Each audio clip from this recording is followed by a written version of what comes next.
네, 여러분 안녕하세요. 반갑습니다. 오늘은 성과평가의 네 번째 시간 성과평가 피드백에 대한 이야기를 좀 드리도록 하겠습니다.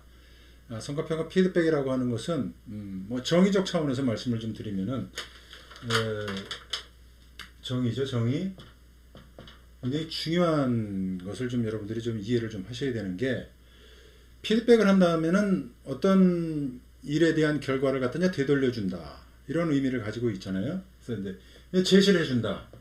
근데 이 제시만 하는 게 아니라 평가자와 피평가자 간에 상호 합의가 일어나야 돼요. 합니다. 합의. 이 합의가 굉장히 중요해요. 그러니까 합의를 하려다 보니까 이제 문제가 발생을 하는 거예요. 피드백 하면서. 그래서 어떻게 해야 되느냐. 이제 이거에 대한 답을 좀 드리기 전에 먼저 이 피드백에 대한 것을 어떻게 우리가 인식하고 있고 어떤 문제가 있는지를 좀 한번 살펴보도록 하겠습니다.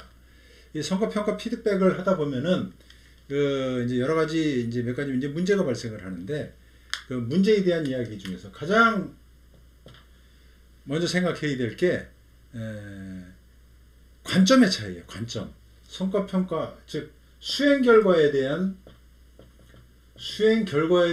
어떤 그 평가자, 피평가자가 바라보는 그 시각, 어떤 관점이라고 볼 수가 있는데 이 차이가 있어요. 수행 결과에 대한 차이가. 어떤 차이가 있냐면은 수행 결과가 이렇게 나온 거에 대해서 평가자는 그 피평가자의 태도라든가 어떤 능력 같은데 문제가 발생했기 때문에 이런 결과가 만들어졌다. 라고 이렇게 이제 주로 인식을 하고 생각을 하게 돼 있죠. 근데 피평가자는 나의 태도라든가 내 능력의 문제라기보다도 외적인 것으로 어떤 요인을 찾습니다. 탓을 하게 된다는 거죠. 외부 탓을 하게 돼요. 외부 탓. 그러니까 외부 탓이라고 하는 것은 나의 문제가 아니라 상사의 지원이 없었다라든가 어떤 예산이 부족했다라든가 요즘과 같은 어떤 팬데믹 현상으로 인해서 내가 일을 이렇게밖에 할 수가 없었다라든가 라고와 같은 어떤 외부에서 그 원인을 찾는다는 거예요. 이런 데서 이제 이런 합의 보기가 이제 어렵죠. 그렇기 때문에 이렇게 됐는데 내가 어떻게 합의 사인을 하냐. 이런 거죠. 그리고 이제 두 번째로는 이것도 이제 중요한 문제인데, 이 목표에 대해서 이제 설정을 할 때, 물론 이제 우리가 목표도 이제 합의를 보라고 그러잖아요. 애초에 목표 설정을 할 때, 평가자, 피평가자는 합의하에 목표를 설정하라 하는데, 이제 합의를 보는 과정에서 문제가 있었던 경우에 또 이런 평가하는, 피드백하는 과정에서도 문제가 발생을 합니다. 뭐냐면은, 그, 평가자는 좀 성과에 대해서 좀 더 높은 성과를 좀 자꾸 유지하려는 경향을 보여요. 좀 더 나은 성과, 좀 더 그 상승된, 업적이 향상된 이런 성과를 내기를 바라는데 피평가자는 초기 수준, 최소한 초기 수준을 유지하려는 경향을 보여요. 그렇기 때문에 이런 결과, 내가 그 애초에 목표 설정할 때부터 좀 이런 어려움이 있다고 제가 말씀드리지 않았습니까? 라든가 뭐 이런 식의 이제 어떤 탓을 또는 핑계를 이런 식으로 된다라는 거죠. 이런 것들이 항상 이제 문제로 나타나게 돼 있어요. 그리고 세 번째로는 그 피평가자가 수행하는 업무에 대한 그 난이도. 이 내가 하는 업무를 모든 그 피평가자들을 보게 되면 이제 업무 수행자들은 내 업무가 굉장히 어렵고 힘들고 이렇다라고 생각을 합니다. 쉽지 않은 일이다라고. 그래서 그 자기 일이 이제 항상 이제 그렇게 높게 보는 거죠. 그런데 평가자는 이 업무 난이도에 대해서 평가자가 바라보는 것은 누구나 할 수 있는 일상적인 업무다. 일상적으로 누구나 할 수 있는 진짜 웬만큼 역량을 갖추고 있으면 누구나 할 수 있는 업무다라고 하는 이런 시각을 가지고 있다는 거예요. 그래서 피평가자하고 평가자가 바라보던 업무의 난이도에서 나타나는 어떤 차이, 이런 갭들이 자꾸 생기게 돼 있죠. 그러다 보니까 이런 어떤 성과평가 피드백에 대해서 뭐냐면은 피평가자는 이 성과평가 피드백에 대해서 받아들이는 것 자체가 좀 상이한 게 있어요. 그건 뭐냐면 평가의 목적을 잊어버리고 있다는 거예요. 망각하고 있어요. 예. 어떻게 생각하고 있냐면은 평가의 목적이 원래는 첫째 보게 되면은 그 피평가자의 능력을 좀 개발하는 쪽으로. 그래서 업적이 향상되는 것을 목적으로 가지고 있는데 이런 목적이 아니라 어떤 목적을 갖고 있어요? 이런 목적이 아니라 지적을 하거나 질책을 하려고 그러는데 주로 이 평가 피드백을 한다 라고 피평가자는 생각을 할 수가 있다는 거죠. 그래서 이걸 받아들이질 않아요. 잘. 사실은 애초부터 우리는 능력 개발에 역량 개발에 목적을 두고 있지 않았느냐 했는데 이 운영하는 그 기업 측면에서 놓고 봤을 때 이것을 갖다가 이제 지적, 질책뿐만 아니라 구조 조정하는 데도 이제 활용을 하고 막 이러다 보니까 좀 안 좋은 인식을 갖게 되는 거죠. 또 이 평가 결과를 가지고 우리 성과급 이런 데도 이제 반영을 시키고 인사제도에 반영을 하다 보니까 그런 문제가 있습니다. 그리고 두 번째로 능력 개발과 업적 향상이 아니라 이제 업무 방식의 개선, 업무 방식을 좀 바꿔서 좀 업적을 향상시키는 짝으로 한번 생각해야 되는데 이 업무 방식의 개선보다는 역시 똑같이 지적과 질책. 그리고 세 번째는 다양한 환경 변화에 따르는 그 어떤 변화 관리 측면에서 그 동기부여. 좀 어렵잖아요. 요즘 이제 환경이 이렇게 바뀌고 막 그러다 보니까 내 자신도 바꿔야 되고 환경이 바뀜에 따라서 이 변화 관리 차원에서 우리 한번 해보자. 좀 이런 어려운 점이 있으니까 이번에 결과가 이렇게 나왔으니까 뭐 우리가 수용을 하고 새로운 좀 더 나은 쪽으로 이렇게 한번 생각을 하고 업무를 한번 수행해 보자 라고 이런 어떤 동기부여 차원에서 이런 목적을 갖고 있음에도 불구하고 자꾸 우리는 지적하거나 질책한단 말이죠. 하는 쪽으로 생각을 한다. 근데 이제 이거의 원인이 어디에도 있냐면요. 평가자의 평가 피드백 방법을 제대로 이해하지 못하고 인식하지 못한 상태에서 제대로 된 스킬을 발휘하지 못하기 때문에 나타나는 문제가 있다는 얘기예요. 그래서 오늘 성과평가 피드백 방법에 대한 이야기를 하는 겁니다. 그럼 어떻게 하는 게 좋으냐? 이런 문제가 일어나지 않도록 하기 위해서. 그래서 이제 몇 가지 뭐 중요한 거를 좀 말씀을 드리면은 성과평가 피드백을 할 때는 일단 이제 결과가 나왔으니까 둘이 미팅 장소에서 이제 만나서 이야기를 나눌 거 아닙니까? 예, 그러기 위해서 제일 먼저 해야 되는 게 일단 분위기 조성입니다. 분위기 조성. 이 대화 분위기 조성을 잘 해야 돼요. 왜냐면은 피평가자한테 이제 평가 결과를 갖다 제시하고자 할 때 좋은 평가를 받은 그 피평가자는 뭐 크게 문제가 될 건 없습니다. 화기애애한 분위기 속에서 제시를 하고 합의를 할 수가 있어요. 그러나 저성과자, 평가 결과가 좋지 않은 피평가자에 대해서는 분위기가 별로 안 좋거든요. 좀 썰렁합니다. 그래서 이런 상황에서 편안한 분위기를 만들어줘야 된다는 거. 그래서 두 번째는 이것과 더불어서 이제 평가 목적을 좀 알고 있겠지만 자연스럽게 편안한 분위기 속에서 제시해 주는 거예요. 다시 알려주는 거죠. 뭐 알려준다. 제시해 주는 거예요. 평가 목적은 이러이러한 거 아니야.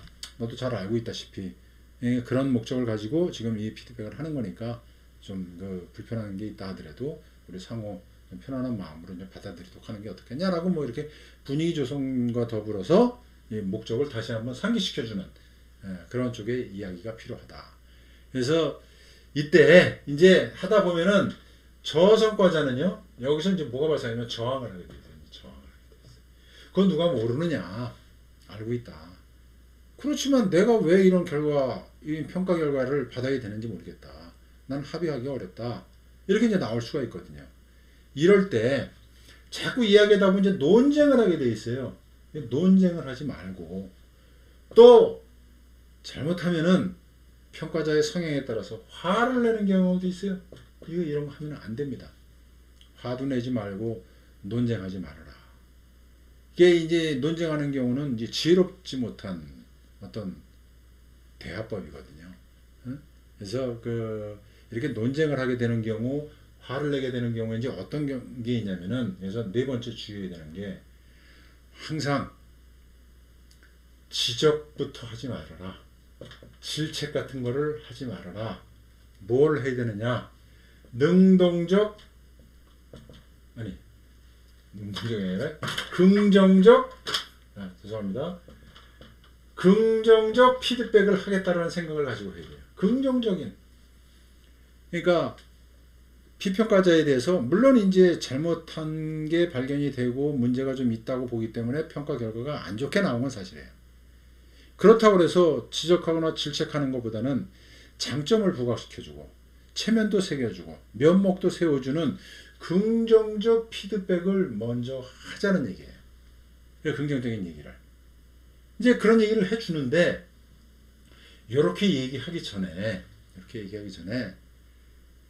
이제 제가 논쟁하지 말고 화를 내지 말자고 그랬잖아요. 이걸 제시를 하는데, 근데 상대가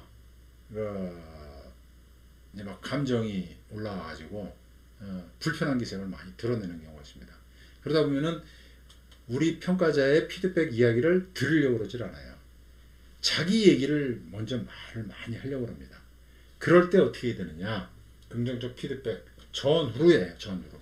뭐가 먼저 일어날지 모릅니다만 상황에 따라 달라지거든요. 이럴 때 끝까지 경청을 해줘야 돼요. 감정 표현을 하는 것을, 감정 표현에 대해서 감정 표현을 끝까지 할 수 있도록 이 사람이 얘기를 충분히 들어주는 자세가 굉장히 중요합니다. 그러는 과정에서 중간중간에 내가 간혹 질문도 좀 던져주고 질문을 같이 병행하면서, 그럼 이 사람이 피평가자가 자기의 얘기를 이제 뭐 속에 있는 얘기를 다 하게 됩니다. 솔직한 얘기를. 그러니까 감정 표현이죠. 다 들어준 다음에 듣다 보면은 화나는 일도 있을 수 있고, 어떻게 저렇게 생각하는지도 이해가 안 가는 부분도 있을 거예요. 그걸 이해하려고 들지 마세요. 내용을 이해하려고 들은 게 아니라 그 사람의 감정을 이해하려고 드세요. 그럴 수 있다. 그 사람 입장에서. 그렇게 해서 이제 들어주는 거예요. 그래서 감정 표현을 끝까지 들어주고 자기의 얘기를 하는 거죠. 평가자 얘기를 부드럽게 일관성 있게. 여기서 횡설수설하면 안 돼요. 횡설수설하는 평가자들이 간혹 있습니다. 이런 것을 지양을 해야 돼요. 그러니까 부드러우면서 확실하게 내 생각을 평가 결과에 대해서 전하고 그걸 이해시킬 필요가 있다. 그러면서 나타나는 그 문제점들을 가지고 우리가 업적 향상에 도움이 되는 역량 개발이라든가 이런 쪽으로 뭐 교육 훈련을 어떻게 받을 것인지 뭐 이런 이야기들을 갖다가 서로 상호간에 함으로 인해서 그 사람의 감정을 좀 누그러뜨리는. 그래서 이런 말이 있죠. 사실은 그 성과 평가에 대해서 지혜로운 사람은 그냥 대부분 잘 수용을 합니다. 그런데 조금 어리석은 사람은 이 수용하기보다도 저항을 더 많이 하게 돼 있어요. 그 어리석은 사람과 대화를 나눌 때는 옛말에 달래라 그랬습니다. 달램을 가지고 대화를 나누라 라고 하듯이 우리 좀 저항 관리가 좀 심한 이런 피평가자들에 대해서는 달래는다는 생각을 가지고 피평가 피드백을 이제 평가 피드백을 해줘야 된다.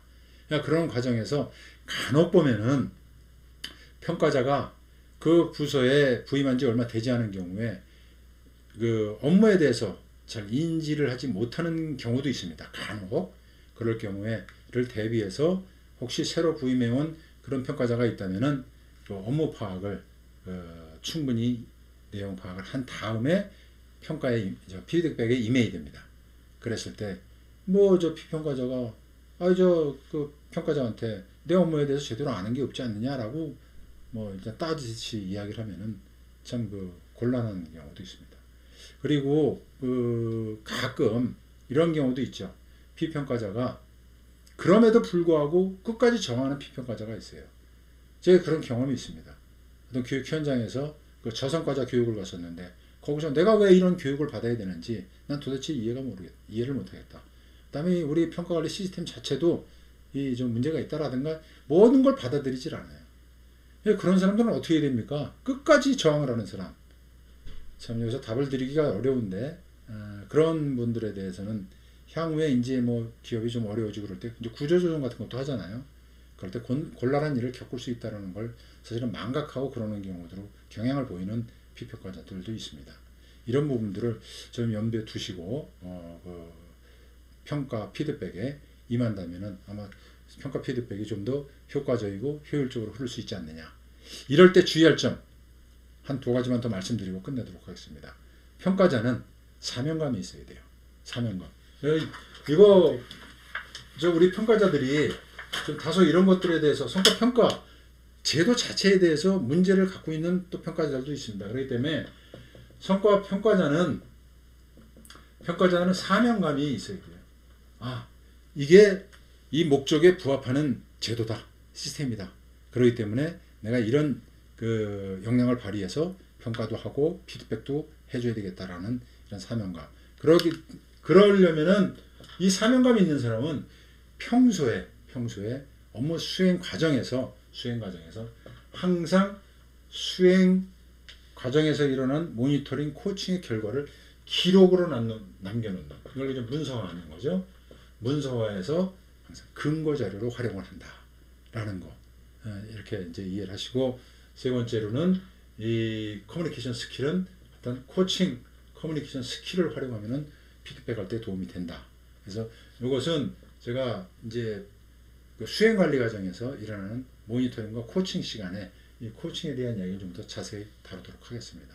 오늘은 성과 평가 피드백 방법에 대해서 간략히 살펴봤고요. 다음 모니터링 코칭 시간에 좀 뵙도록 하겠습니다. 네, 오늘 수고 많으셨습니다. 고맙습니다.